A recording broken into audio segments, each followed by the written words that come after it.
Hi, and welcome back to the channel. This is Paolo, and today the idea that I want to share with you is that for each and every one of us, we have all had major events that happened to us that would either shape us into who we are today, both in the good and in the bad.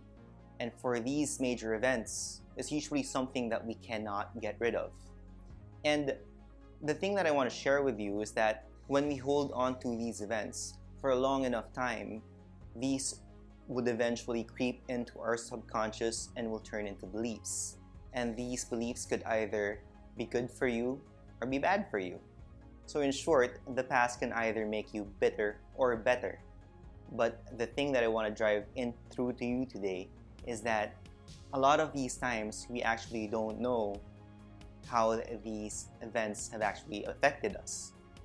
So just to give you an example, one major event that happened to me in my life was winning this National Battle of the Bands competition, and it actually gave me enough confidence throughout the rest of my years since then to step up at work and actually meet these amazing people and to actually have the confidence to be in front of the camera in front of you right now. And that is one of those major events that affected me in a positive way.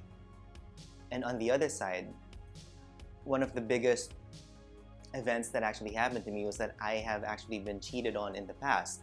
Not once, but twice. So you can just imagine that that sort of confidence that I had 10 years ago, that was absolutely destroyed and diminished in just a very short amount of time.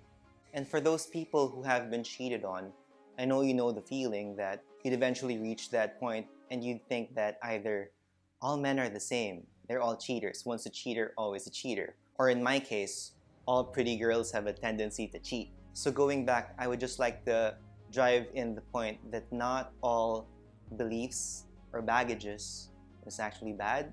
There are quite a few that help shape us, inform us to who we are today in a positive sense.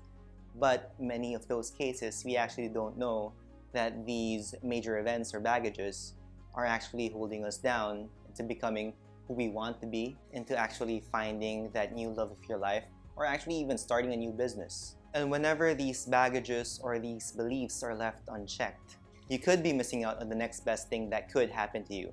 So this is what I want you to do. So think about a major event that happened into your life and try to identify how that affected you positively or negatively. But for this instance, I want you to think about the negative. Think about a major negative event that happened in your life.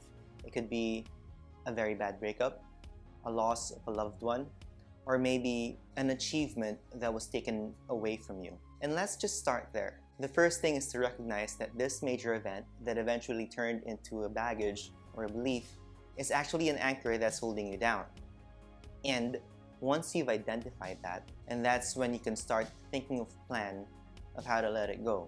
Because the first step of removing a belief from your head is actually to first identify it and then to question it. And once you start questioning this belief, that is when you'll start realizing that this event actually happened in the past. It has no power over you today. It does not control your present. It does not control your future unless you let it. So I hope the idea that I shared with you in this video has been helpful to you, and I will see you on the next one.